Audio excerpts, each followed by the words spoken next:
नमस्कार, hello and welcome to the current affairs discussion session. आज 19th of April 2023 है और आज के इस सेशन में हम डिस्कस करने जा रहे हैं न्यूज़पेपर से जो भी मोस्ट इम्पॉर्टेंट करंट अफेयर्स निकल के आएगा उन्हें, और साथ ही साथ मेंस के लिए भी क्वेश्चन हम इस सेशन में प्रैक्टिस करेंगे। ये जो सबसे पहला इमेज यहाँ पे आप लोग देख पा रहे हैं, यहाँ पे एक ईगल, एक रेयर ईगल जो आप लोग डिज़ाइन में भी जैसे देख पा रहे हैं, बहुत अलग तरीके से जो यहाँ पे दिख रहा है, ये थोड़ा सा हर्ट कंडीशन में मिला था तिनसुकिया के अंदर टी स्टेट में। तो ये आपका न्यूज़ में यहाँ पे छपा है। हमें दो इन्फॉर्मेशन यहाँ से ज़रूरी हो सकता है।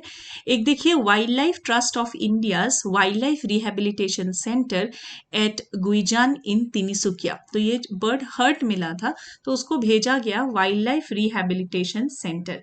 तो वाइल्ड लाइफ रिहेबिलिटेशन ये कहाँ पे है आपका? तो wild life rehabilitation centre number 1 ध्यान रखना है कि तिनसुकिया में है आपका wild life rehabilitation centre. Okay, next हम लोग यहाँ पे देख पा रहे हैं कि कहाँ पे ये मिला था। ये जो बर्ड है ये मिला था आपका होकोंगुरी टी स्टेट। तो अगर पूछे होकोंगुरी टी स्टेट ये आपका कहाँ पे है, तो होकोंगुरी टी स्टेट भी आपका तिनसुकिया के अंदर ही है। तो इन दोनों चीज़ों को ध्यान रखना है, क्योंकि इससे पहले हमने देखा है कि for example rain research institute ये आपका कहाँ पे है पूछा गया था। तो इसका आंसर क्या हो जाएगा, आप लोग कमेंट करके बताइएगा कि रेन रिसर्च इंस्टीट्यूट कहाँ पे है। मैं ऑप्शंस देती हूँ आपको, जोरहाट में है, डिब्रूगढ़ में है, या फिर हिबोहागढ़ में, कहाँ पे है। तो इस तरीके से कभी पूछा जा सकता है कि वाइल्ड लाइफ रिहेबिलिटेशन सेंटर बताइए कहाँ पे है। ठीक है, तो आपका जो ये रेयर ईगल है हर्ट होके जो मिला था होकोंगुरी टी स्टेट में, तो उसको वहां पे भेजा गया। फिर ये देखिए, ये है द हिंदू न्यूज़पेपर जो कि 19th ऑफ अप्रैल से है। ये उसका स्क्रीनशॉट है और यहाँ पे सबसे ऊपर हम लोग देख पा रहे हैं कि आपका फिर से एक आर्टिकल आया है सेम सेक्स यूनियन के ऊपर। ये आपका लगातार न्यूज़ में चल रहा है, हमने ऑलरेडी देखा है। इसके दो चीज़ें आपको फिलहाल ध्यान रखना है जब तक फाइनल जजमेंट यहाँ पे नहीं आता है।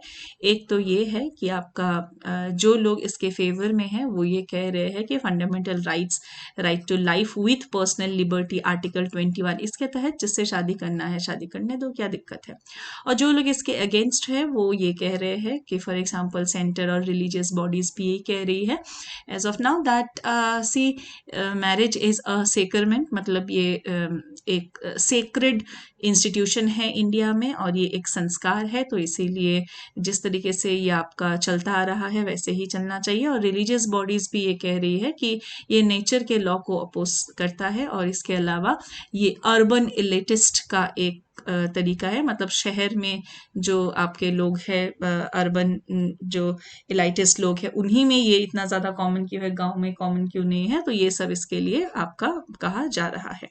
हालांकि अगर हम इसके लीगल एस्पेक्ट को देखें तो फिर मैरिजेस जो है वो पर्सनल लॉ के तहत होता है। और दूसरी चीज़ ये है कि हालांकि स्पेशल मैरिज एक्ट को क्या जेंडर न्यूट्रल किया जा सकता है। अगर दो अलग अलग रिलीजन से अगर आते हुए लोग शादी कर रहे हैं तो स्पेशल मैरिज एक्ट के तहत मैरिज को रजिस्टर करते हैं। और स्पेशल मैरिज एक्ट को क्या जेंडर न्यूट्रल बना सकते हैं, इसके बारे में यहाँ पे आपका डिसीजन लिया जा रहा है। तो ये आपका कंसेप्ट यहाँ पे आ गया है कि नया एक्ट कि इसी को आपका जेंडर न्यूट्रल किया जाए। बहुत सारे डेवलप कंट्रीज में अभी आपका between 30 to 35 कंट्रीज में आपका already it has been legalise, but please understand बाकियों में अभी लीगलाइज नहीं हुआ है। इंडिया का स्टेटस ये है कि लीगलाइज नहीं है लेकिन क्रिमिनल एक्टिविटी भी नहीं है। पहले इसको एज अ क्राइम कंसिडर किया जाता था, now it has not been legalize क्योंकि आपको कोई मैरिज सर्टिफिकेट इसमें नहीं मिलता है, but it is not a criminal activity as well. Okay, क्योंकि it is a matter of choice. ये आपका अभी का सिचुएशन है। ठीक है, मैं आपको सिर्फ सिचुएशन बता रही हूँ, it is not my none of the side is my personal point of view. I am just telling you both side of the picture. ठीक है, आगे चलते हैं। नेक्स्ट यहाँ पे जो आर्टिकल आप लोग देख पा रहे हैं, it's Bilkis today it can be anybody tomorrow, ये सुप्रीम कोर्ट ने यहाँ पे कहा है। ये गुजरात रायोट के समय से आपका ये चलता आ रहा है, फिर से एक बार द हिंदू का फ्रंट पेज में आया है, तो हम लोग इसके बारे में देखेंगे और साथ ही साथ यहाँ से क्या question exam point of view में बन सकता है और उसमें कैसे अटेम्प्ट कर सकते हैं इसके बारे में डिस्कस करेंगे। ठीक है, मैं आपको इसके बारे में बहुत ही सरल भाषा में बताऊंगी। इसके अलावा यहाँ पे 2-3 चीजें हैं जो आपको ध्यान रखना है। ये आपको दिख रहा है Mahatma Gandhi national rural employment guarantee act. तो मनरेगा को अभी आधार बेस्ड पेमेंट इसमें करने का कोशिश किया जा रहा है। एक एस्पेक्ट आपको ध्यान रखना है कि देखिए, पहले तो आप लोग को पता होगा कि मनरेगा क्या है। फॉर एग्जाम्पल, आपका कहीं कोई इंसान मान लीजिए रूरल सिनेरियो में है और वहाँ पे वो एग्रीकल्चर पे डिपेंडेंट है, तो 12 महीने तो यहाँ पे खेती बाड़ी नहीं होगा ना, है ना, तो सीजनल रहेगा। तो जब भी आपका वहाँ पे एम्प्लॉयमेंट नहीं होगा या फिर जिन लोग के पास ज़मीन नहीं है, खुद का लैंडलेस लेबरर है, आप ये सोचिए कि जब खेती भी नहीं है तो उनको कोई काम भी नहीं मिल रहा है एग्रीकल्चर, तब वो क्या करेंगे, कैसे चलेंगे, कैसे खाएंगे, है ना। तो उसके लिए 100 डेज ऑफ एम्प्लॉयमेंट जो है यहाँ पे सरकार ने गारंटी किया हुआ है। This is a 100 days employment scheme. इसके लिए कोई स्किल नहीं चाहिए। स्किल्ड प्रोग्राम आपका अलग है ना, प्रधानमंत्री कौशल विकास योजना और जो स्किल इंडिया मिशन ये अलग है। इसमें अनस्किल्ड भी, जो अनस्किल्ड लेबरर्स भी अगर है तो उनके लिए भी यहाँ पे जैसे कहीं पे कोई रोड बनाने का काम, कोई आपका टॉयलेट बनाने का काम, स्कूल, कॉलेज, सोशल इंफ्रास्ट्रक्चर, तो इन सब के लिए जो भी यहाँ पे काम हो सकेगा वो उसको किया जाएगा। कहीं कोई कुआं खोदना है गांव में एक्सेट्रा, जो भी काम आपका रहेगा प्रोवाइड करवाया जाएगा सरकार की तरफ से। रोड बनाने में आप लोग देखते होंगे कि मनरेगा के तहत ये रोड बनी थी, तो उसके लिए रहेगा। इसमें कहीं कहीं लूप होल्स क्या रहता है, मान लीजिए 150 रुपये डेली का रहता है, तो उसमें से भी किसी ने 30 रुपये काट लिया, 120 रुपये दिया, तो इसको अगर आधार बेस बनाया जाए तो मरे हुए लोगों का भी अगर मनरेगा चल रहा है या फिर एक ही नाम पे 2-2 चल रहा है, तो ये सब जितने सारे लूप होल्स है, पैसे काटना वगैरह, ये सब आपका मिनिमाइज किया जा सकता है। तो इसके लिए ये आपका बहुत अच्छा इनिशिएटिव है। और अगर कभी भी, अगर जितना आप, एक चीज़ ध्यान रखिएगा आंसर राइटिंग की तरफ, जितना आप डायरेक्ट ट्रांसफ़र इन चीज़ों को कर सके बैंक अकाउंट, वैसे भी हम लोग करने का कोशिश कर रहे हैं, जितना आप ई फॉर्म में जा सके, है ना, इलेक्ट्रॉनिकली डायरेक्ट उसके अकाउंट में ट्रांसफ़र कर दिया, तो ये जितना हम ये डायरेक्ट बेनिफिट ट्रांसफ़र की तरफ आ सकते हैं, जितना हम इलेक्ट्रॉनिक मोड की तरफ जा सकते हैं, उतना लूप होल्स कम होने का यहाँ पे रहता है। ठीक है, नेक्स्ट यहाँ पे अभी आपका ये भी इंटरमीडिएट स्टेज पे है कि India must not open up for foreign carriers. यहाँ पे आप लोग देख पा रहे एयर इंडिया CEO, अलग अलग देश में अलग अलग प्राइसिंग सिस्टम रहता है, फ्यूल का अलग अलग कॉस्ट रहता है, गैसोलीन का अलग अलग कॉस्ट रहता है, तो उस हिसाब से कैरियर्स का भी प्राइसिंग पे अलग अलग आपका इफेक्ट पड़ता है। तो इससे क्या होगा, अभी जो इंडियन ब्रांड्स है, फॉर एग्जांपल जो इंडियन कंपनी से इंडिगो हो गया एक्सेट्रा, तो इसके साथ प्राइस डिफरेंस और कंपटीशन के लिए अभी क्या हम ओपन अप कर सकते हैं फॉरेन कैरियर्स के लिए। तो यहाँ पे क्या कहा जा रहा है कि India must not open up for foreign carriers as of now. Okay, चलिए अभी हम लोग इसको डिटेल में देखेंगे आर्टिकल को। उससे पहले हम यहाँ पे देख रहे हैं आज, क्योंकि आपका 19th of April है, the day is also marked as World Liver Day 2023। दुनिया में जो 10वां कारण है मौत का, वो है आपका लिवर के वजह से। तो वर्ल्ड लिवर डे 2023 आपका यहाँ पे 19th of April को ही ऑर्गेनाइज किया जाता है। This picture has been taken from Hindustan Times. तो वर्ल्ड लिवर डे यहाँ पे फोकस करके इसको अवेयरनेस को, ताकि लिवर डिजीजेस के बारे में अवेयरनेस पैदा किया जा सके, इसलिए देखिए जो अल्कोहल वगैरह रहता है ना, अनहेल्दी लाइफस्टाइल हो गया, अल्कोहल हो गया, इन सब का डायरेक्ट इफेक्ट कहाँ पड़ता है, डायरेक्ट इफेक्ट लिवर पे पड़ता है। तो ये जितना हो सके वहाँ तक फिल्ट्रेशन करने के बाद नहीं, एक समय पे क्या होता है, लिवर डैमेज होना भी शुरू हो जा सकता है।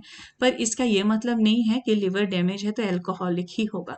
तो एल्कोहलिक और नॉन एल्कोहलिक दोनों ही रहता है, लेकिन इससे क्या होता है, चांसेस इंक्रीज हो जाता है। जैसे कि आप ये नहीं कह सकते हो कि सारा जो है कैंसरस के वजह से सिगरेट है, हालांकि cigarette might be one of the reason. तो यहाँ पे भी alcohol might be one of the reason, but that does not means that all are because of alcohol. Non alcoholic भी रहता है। ठीक है, तो anyways for 2023 what is the theme? The theme of World Liver Day is be vigilant, do regular liver checkup, fatty liver can affect anyone। तो fatty liver के पीछे ऐसा कोई कारण हो ऐसा ज़रूरी नहीं रहता है। तो फैटी लिवर आजकल बहुत कम उम्र से, अभी रिसेंटली मैं जब शिबोहागर से आ रही थी वापस, तो फिर मैंने यहाँ पे ट्रेन में जो एक छोटी उम्र के क्लास 7 में पढ़ने वाली एक बच्ची, उसको भी डॉक्टर ने बोला कि फैटी लिवर है करके, तो हर parents very very much concern because class 7 से ये आपका शुरू हो गया है आजकल। तो इसीलिए we have to be vigilant, do regular checkup, and fatty liver can affect anyone. This is the theme of World Liver Day 2023. Okay. अब हम लोग आते हैं इस आर्टिकल पे, it's Bilkis today, it can be anybody tomorrow, this is said bye supreme court. तो इसको थोड़ा सा यहाँ पे पहले बैकग्राउंड समझ लेते हैं, बहुत ही सरल भाषा में हम लोग समझेंगे। देखिए क्या था, Supreme Court directs Center and Gujarat to be ready with the relevant files regarding the grant of remission to Bilkis Bano case convicts. तो यहाँ पे जो वर्ड रेमिशन आया है उसके लिए हम अभी देखेंगे पावर्स ऑफ द प्रेसिडेंट हम देखेंगे, लेकिन उससे पहले जो है हमें यहाँ पे हम थोड़ा सा बैकग्राउंड समझ लेते हैं कि ये पूरा केस आपका क्या है, ये पूरा केस। ठीक है, देखिए गुजरात रायोट्स के बारे में आप लोगों ने सुना होगा, है ना, गुजरात रायोट्स। अब क्या है, इसके ऊपर जितने आपके अभी तक के क्या हुआ, डेथ्स हो जाने के बाद जितने रिपोर्ट्स या फिर जितनी कमिटी आई, उस पर एक बात ये उठा है कि मान लीजिए लगभग हर एक रिपोर्ट एक्स की तरफ से है, तो फॉर एग्जांपल ये एक पर्टिकुलर के बारे में ही बात कर रही है कि यही गलत है और ये लोग बिल्कुल गलत नहीं है। वाई का रिपोर्ट है तो वो भी एक पर्टिकुलर को बोल रही है कि ये लोग गलत है और ये लोग तो बिल्कुल गलत नहीं है। तो इसका जो ये पूरा बैकग्राउंड है ये आज तक 100% क्लियर हो नहीं पाया है। इसमें क्या हुआ था मैं आपको एक शॉर्ट में यहाँ पे बताती हूँ थोड़ा सा। एक ट्रेन में कर सेना के लोग जो है वो ट्रैवल कर रहे थे एक इवेंट को यहाँ पे अटेंड करने के लिए, और उस प्रोसेस में ट्रेन के 2 डब्बों में आग लगी, और इस पे कहा गया है कि आग लगने का बैकग्राउंड क्या है वो आज तक नहीं पता चला। और स्टेशन में 2000 के आसपास लोग जो है वो वहाँ पे आ रहे थे बाहर, और वो जो है अटैक यहाँ पे लोगों पे करने का चांस था, और वो एक आग लगने का कारण जो है ये हो सकता है। इन 2 डब्बों में आग लग के जो है 50 से ज़्यादा लोग, अराउंड 59 लोगों का यहाँ पे डेथ हो गया। अब क्या है, अब नंबर 1 इसमें क्या यहाँ पे 2000 लोग जो थे उसने पूरे ट्रेन पे अटैक क्यों नहीं किया, इस तरीके से बहुत सारे, मैंने कहा ना एक रिपोर्ट देखेंगे तो वहाँ से एक पार्टी है, दूसरा तो दूसरा पार्टी, एक क्लियर इसमें आउटपुट या अभी भी आपका ये चल ही रहा है। जो नंबर 2 है वो ये है कि वो जो बॉडीज थी, फिर उसके बाद ऐसे देखिए ये कम संख्या होता है इतने सारे लोगों का ऐसे मारा जाना आग लग के, तो उसके बाद उन बॉडीज को लेके जब जाया जा रहा था शहर के बीच में से, तो वहां से दंगे फसाद फिर से आपके शुरू हुए, और पूरा का पूरा जो है यहाँ पे नंबर 3 गुजरात रायोट्स हो गया। अब रायोट्स हुआ तो फिर काफ़ी सारे लोगों का डेथ आपका देखने को मिला फ्रॉम डिफरेंट कम्युनिटीज़, और उस डेथ के हो जाने के बाद जो है क्या हुआ, दोनों तरफ के कम्युनिटीज़ के यहाँ पे डेथ हुआ, और वही पूरा जो आपका गुजरात रायोट का सिनेरियो है उसी के दौरान एक वैसे तो काफ़ी सारे इंसिडेंट्स हुए, तो एक रेप केस और साथ ही साथ मर्डर केस जो है उसके बारे में हम लोग यहाँ पे बात कर रहे हैं। ठीक है, तो बेसिकली गुजरात रायोट का बैकग्राउंड, और उसके बाद क्या हुआ, गुजरात रायोट के बाद एक जो है मर्डर केस एक और एक गैंग रेप केस अभी आपका यहाँ पे चल रहा है। ठीक है, उस केस में भी क्या हुआ, 50 लाख का कंपेंसेशन आपका सरकार ने प्रोवाइड किया, लेकिन बात ये है कि ये आपका कैसे हुआ और इसके पीछे के सारे रेलेवेंट फाइल्स क्या है, ये अभी भी आपका इसके बारे में फ्रॉम टाइम एंड अगेन ये आपका मुद्दा चल ही रहा है। तो after seeking time to complete pleadings and citing incomplete translation of record, Center in Gujarat informed court that they are seeking review of the 27 March order and claiming privilege. अब क्या है, देखिए इस पूरे केस में ये कंपेंसेशन वाला बात तो एक चीज हुआ, इसके अलावा 11 लोग को यहाँ पे कन्विक्ट, ये जो पूरा केस हुआ ना, इसमें 11 लोगों को कन्विक्ट, इसमें से कितने निकल के आए, 11 लोगों को इसमें कन्विक्ट किया गया। और उन 11 लोगों को जो है आपका रेमिशन के ग्राउंड पे जेल से रिहा किया गया। और रिहा करने के बाद बाहर जो है वो मिठाई वगैरह खिला के, जो आपका सोशल मीडिया पे जो वीडियोस वगैरह है वो सब यहाँ पे आए। तो उसके बारे में यह आपका यहाँ पे हम लोग प्रेसिडेंट के पावर्स के बारे में स्पेसिफिक इस पे बात कर रहे हैं। प्रेसिडेंट के अलावा और किन्हें ये पावर है कि आप जो है जो लाइफ कॉन्विक्ट है, so we are talking from exam point of view कि अगर किसी को यहाँ पे लाइफ कॉन्विक्शन दिया गया तो लाइफ कॉन्विक्ट को जेल से बाहर निकालने का सरल भाषा में ये जो प्रोसेस है ये कौन कर सकते हैं। So these are the powers of the president and governor, जिसको हम पॉलिटी में पढ़ते हैं। पॉलिटी में पढ़ते हैं ना, for example pardoning power of the president, article 72 ऐसे पढ़ते हैं ना। तो हम इसमें ये देख रहे हैं कि और किसके पास इसके बारे में पावर्स है। तो पहले तो देखिए हम लोग को पता है कि प्रेसिडेंट एंड गवर्नर के पास तो पावर है ही, ठीक है। तो 72 और 161 तो है ही। So they have the power to pardon and to suspend, remit और commute a sentence passed by the court. तो कोर्ट के सेंटेंस को यहाँ पे जो है पार्डनिंग पावर से लेके सस्पेंड करने का, और हम लोग पावर्स को देखेंगे, आपने पॉलिटी में भी पढ़ा होगा, ये पावर्स तो है ही। हालांकि इसके अलावा और क्या है कि गवर्नर को स्टेट मैटर्स में सब्जेक्ट है, इतना आपने पॉलिटी में पढ़ा होगा, है ना, इतना आपने पॉलिटी में पढ़ा होगा। अब एक बात यहाँ पे और ध्यान दीजिए, इसके अलावा state governments have powers under section 432 of CrPC to remit sentences. ये आप अपने पॉलिटी के एम लक्ष्मीकांत में भी साइड में लिख के रख सकते हैं, पार्डनिंग पावर्स में ही, जहां पे प्रेसिडेंट और गवर्नर का पावर आपका दिया हुआ है, वहां पे आप लोग एक और चीज लिख के रख सकते हैं, दैट 432 और 433 में भी कुछ प्रोविजंस है। 432 ऑफ द सीआरपीसी, इसके तहत क्या है, state governments have powers under section 432 of the CrPC to remit sentences. Okay, तो इसके तहत क्या होगा, स्टेट गवर्नमेंट के पास पावर होगा कि वो सेंटेंस को रेमिट कर सके। और जब भी यहाँ पे कोई बड़ा आपका मान लीजिए बर्थ एनिवर्सरी है, अभी आज़ादी का 75 ईयर्स था, तो जब भी ऐसा कुछ इंसिडेंट रहता है तो उसमें क्या रहता है, काफ़ी सारे ऐसे स्टेप्स लिए भी जाते हैं, ठीक है, काफ़ी सारे ऐसे स्टेप्स लिए भी जाते हैं। अब इसमें क्या हुआ, एक ये जो 11 लोग थे, इसमें से एक पर्सन ने क्या कहा कि अगर 14 इयर्स कंप्लीट हो गए जेल में, तो 14 इयर्स के बाद जो है ये रेमिशन लिया जा सकता है। तो इसीलिए ऑन दैट ग्राउंड उन्होंने क्या किया, उसके आगे कोर्ट डिसाइड करेगा कि हाँ इन्होंने रेमिशन मांगा है तो रेमिशन दिया जाएगा कि नहीं दिया जाएगा। अगर हीनियस क्राइम है, अगर कोई मान लीजिए crimes associated with rape and murder, ये पहले नहीं था लेकिन बाद में इनको भी जोड़ा गया कि इन सब चीज़ों में जो है वो उसमें आगे और सोच विचार रहेगा। तो एक तरफ क्या ये बिल्कुल नहीं होता है कि आपका 14 इयर्स के बाद ये जो है रिहाई करते हैं कि नहीं करते, तो करते तो है, लेकिन केस क्या है उसके हिसाब से भी देखा जाएगा, और वही चीज़ अभी जो है यहाँ पे Supreme Court is going through the same. Okay, I hope this is clear to you. अब यहाँ पे क्वेश्चन देखते हैं फिर बिफोर प्रोसीडिंग फर्दर।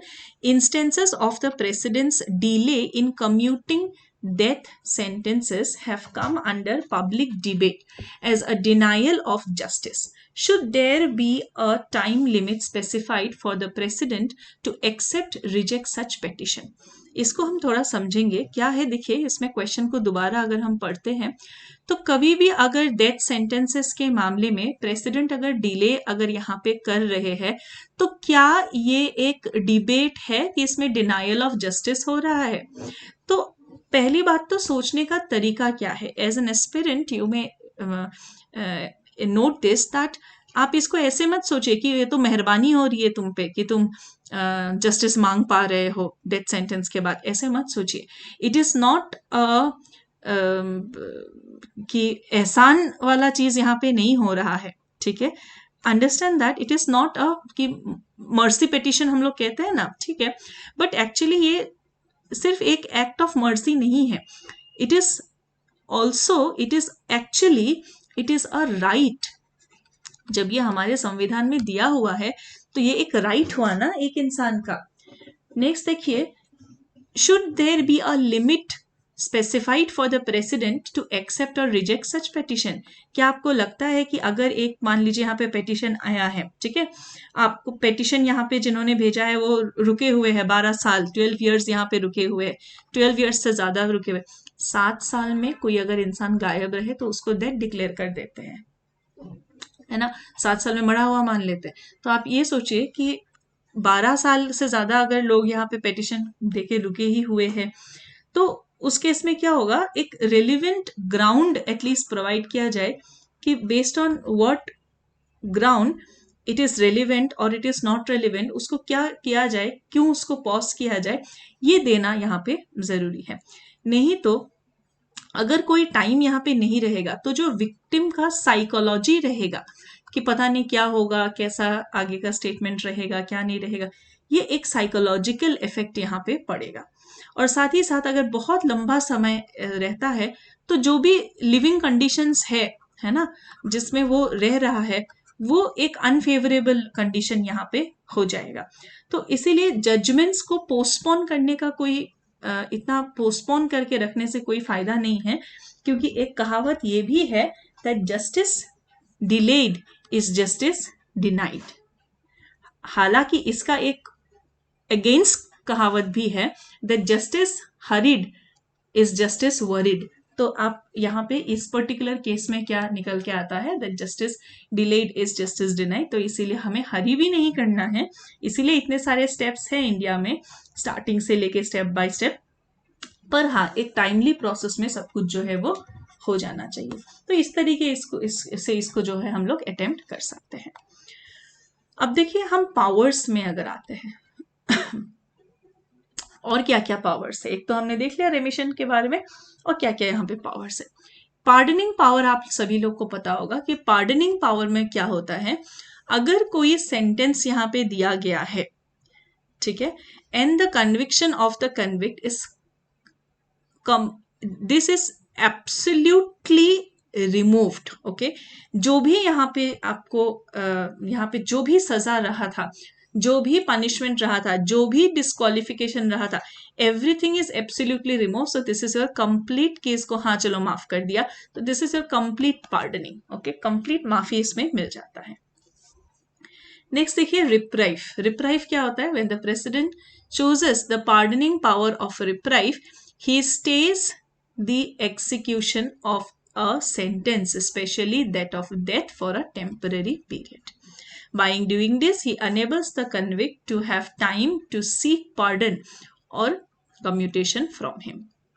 इसमें क्या रहेगा, स्पेशली डेथ के सेंटेंस के केस में इसमें क्या होगा, एक टाइम पीरियड के लिए उसको हॉल्ट कर दिया जाएगा, उसको रोक दिया जाएगा, ओके, स्टे ऑर्डर लगा दिया जाएगा। स्टे लगाना बोलते हैं ना कि रुको अभी, ठीक है, स्टे ऑर्डर इसमें लगाया जाएगा, इससे समय मिल जाएगा, और उस समय में अगर कन्विक्ट माफी नामा यहाँ पे बनाना चाहे या फिर बाकी और कम्यूटेशन वगैरह मांगना चाहे तो वो यहाँ पे कर सकता है, ठीक है।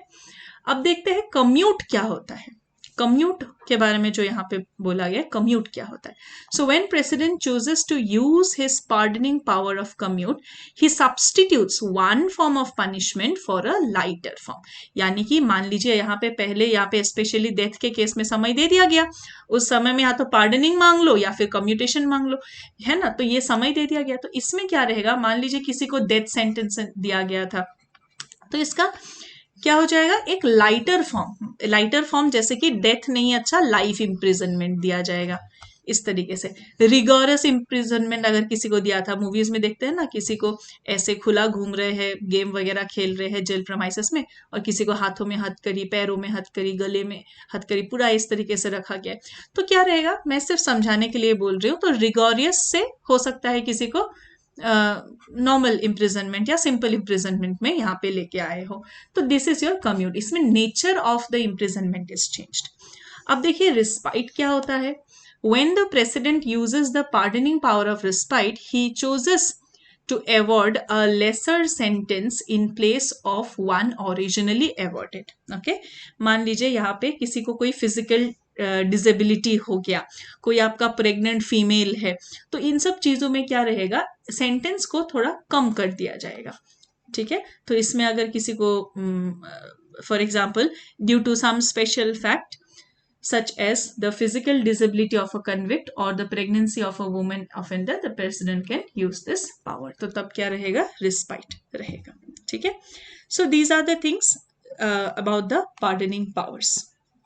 अब हम आते हैं कि रेमिशन किस ग्राउंड पे दिया जा सकता है. अभी जो केस आपका चल रहा है उसके तहत रेमिशन के बारे में हमने डिस्कस किया कि हाँ 11 कन्विक्ट्स को बाहर जो है निकाला, पर क्या एक स्टैंडर्ड रूल है और कैसे हम कन्विक्ट्स को क्या कर सकते हैं, जेल में रखना है कि बाहर निकालना है, रेमिशन करना है कि नहीं करना है, क्या ये डिसीजन आर्बिट्ररी हो सकता है या फिर चेंज हो सकता है.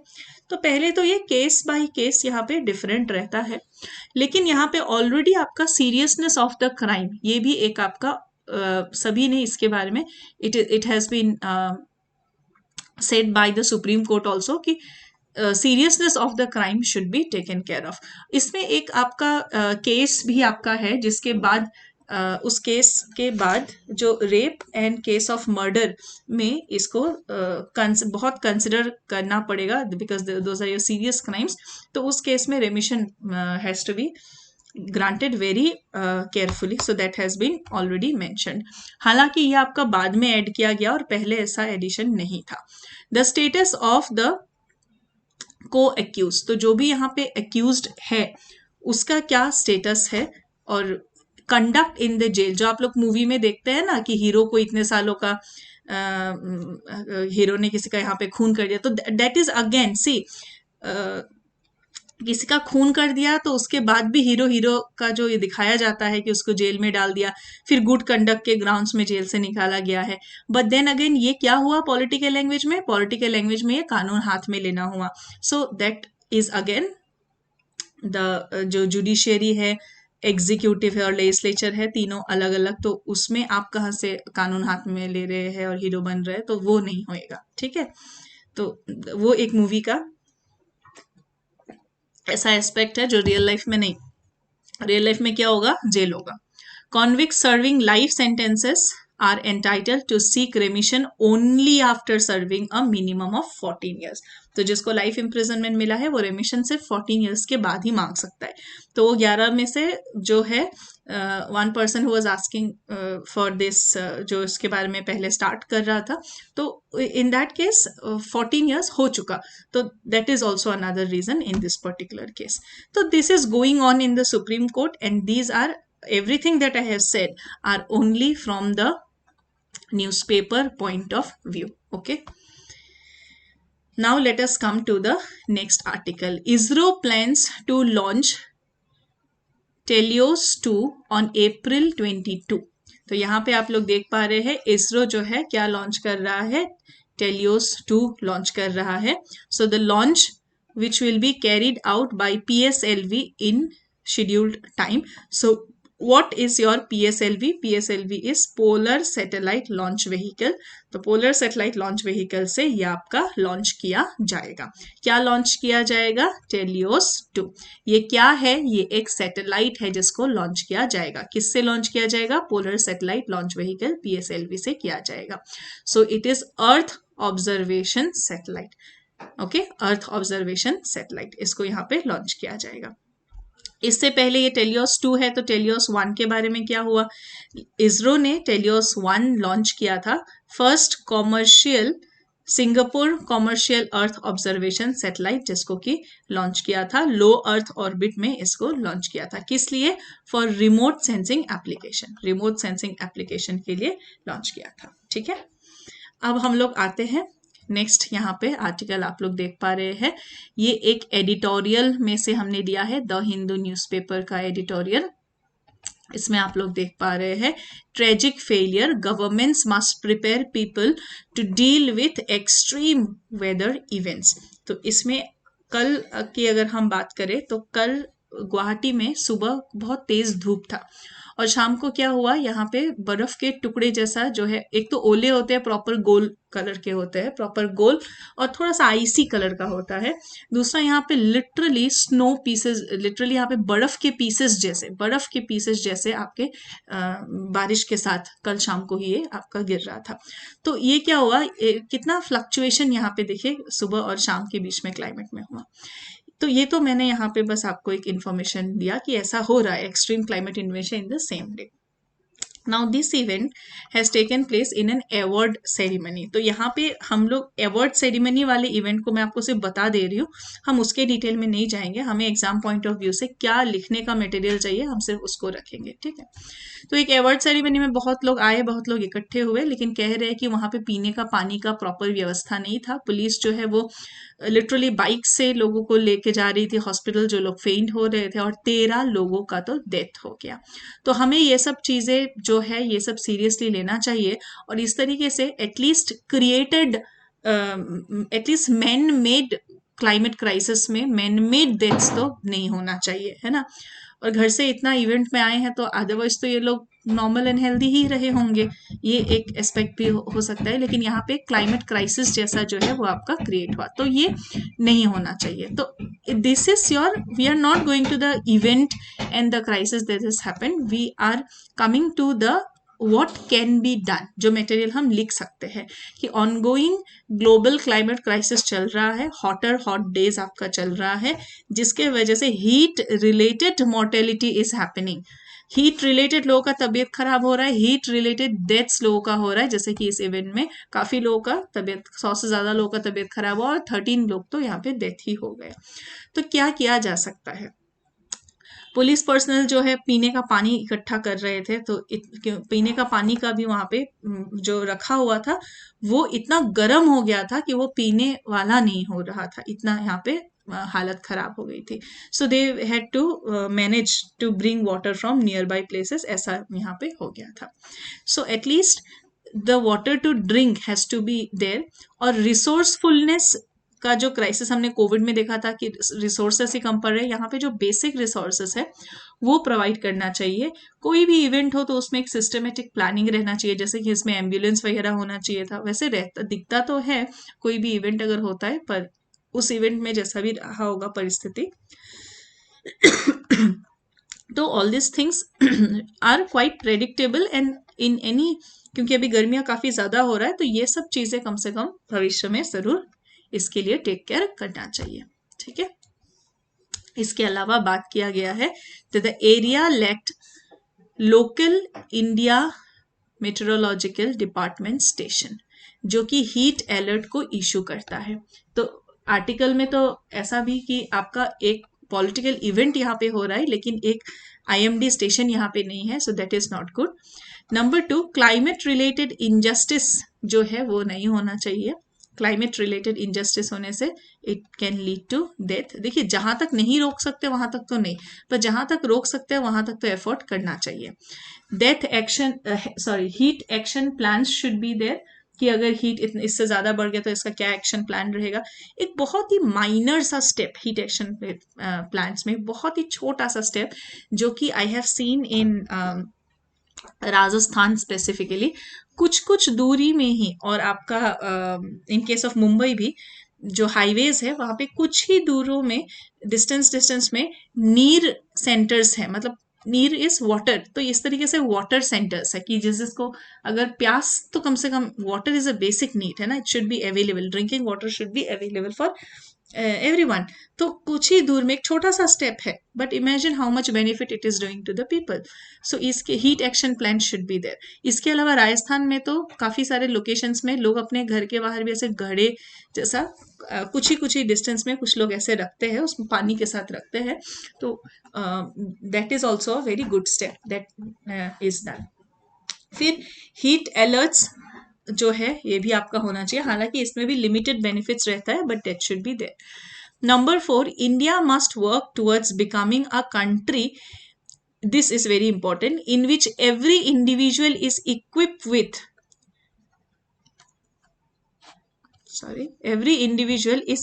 with climate literacy, climate literacy, अभी डिजिटल लिटरेसी हमने सुना था ना.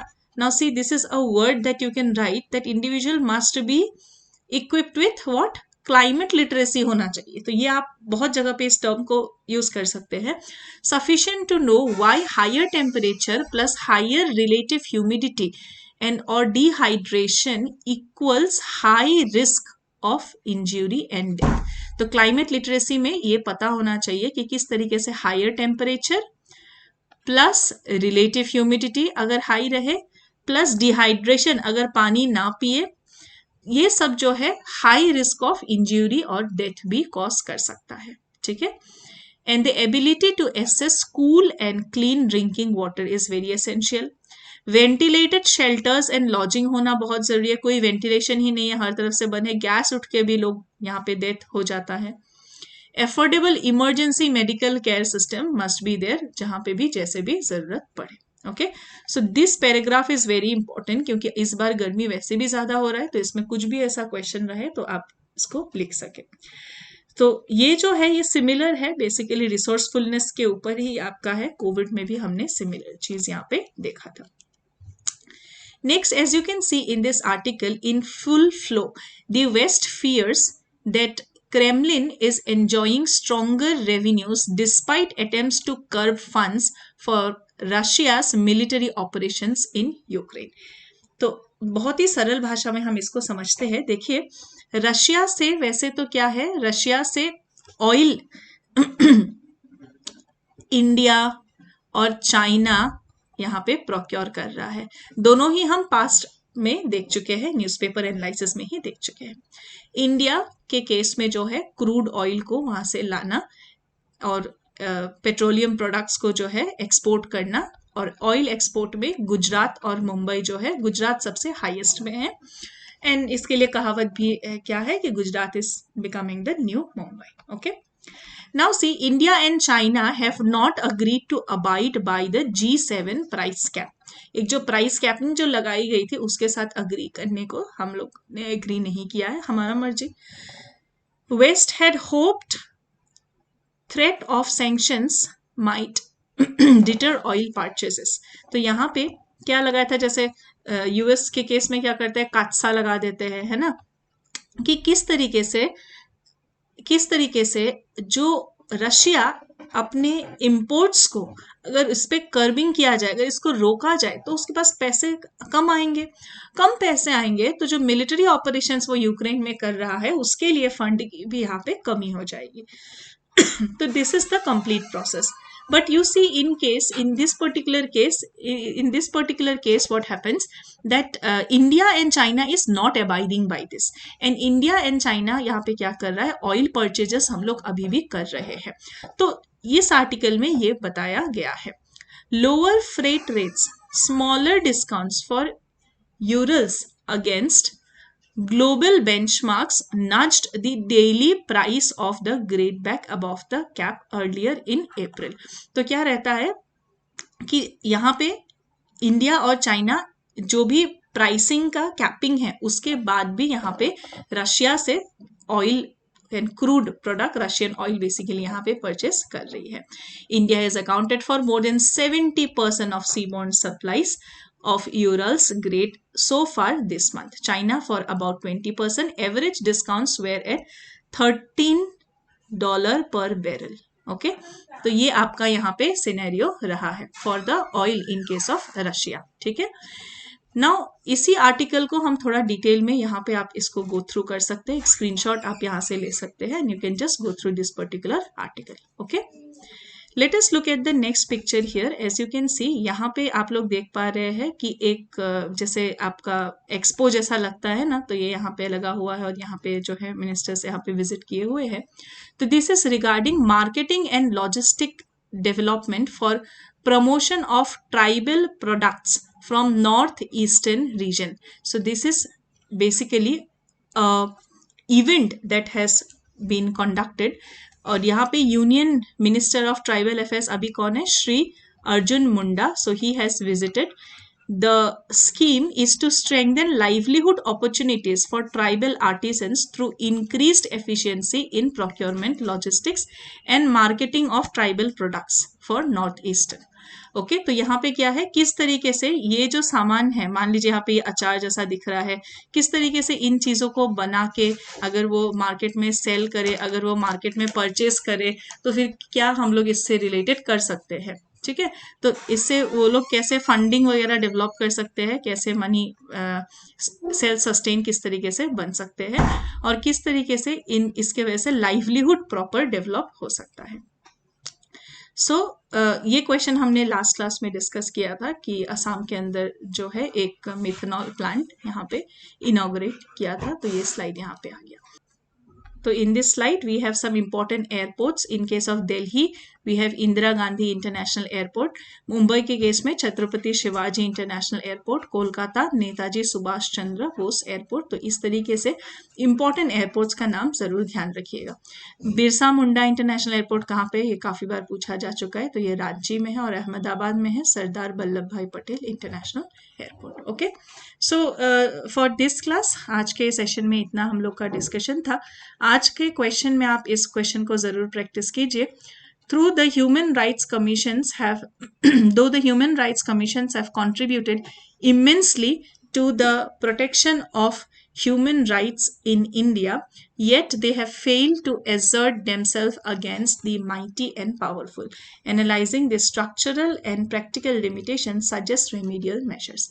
देखिए जो हमने आज गुजरात रायोट्स के बाद जो केस हमने आज डिस्कस किया, उसमें भी सभी रिपोर्ट्स जब इस तरीके से अलग अलग आ रहे थे और कंप्लीटली एक नहीं तो अनदर कम्युनिटी पे जब यहाँ पे था तो फिर इसमें human rights commission came to the limelight, और उन्होंने जो है ह्यूमन राइट्स कमीशन यहाँ पे आगे आए, और ह्यूमन राइट्स कमीशन ने जो है इसके बारे में क्या किया, दे हैव सेट की ये फिगर्स है, और इसके बाद कुछ और रिपोर्ट्स आपके पब्लिश होने लगे। ठीक है, जो कि पहले से ज़्यादा बैलेंस्ड और कहा जाता है, एक जहाँ पे जैसा था उसको और हाईलाइट करने के लिए एक इनिशिएटिव यहाँ पे लाया गया। तो this is the thing. However human right commissions का क्या रोल है, और क्या ये भले ही इसने इमेंसली हेल्प किया है, बट और क्या रेमेडियल मेजर्स हो सकता है, क्योंकि इसके लिमिटेशंस भी बहुत है, तो उसको लिमिटेशंस को हाईलाइट करके उसका रेमेडियल मेजर्स यहाँ पे बताना है। ठीक है, so try to attempt this particular question in your language and you can mention that in the comment box as well. Thank you so much everyone for joining me in this session. Take care, stay blessed, bye bye.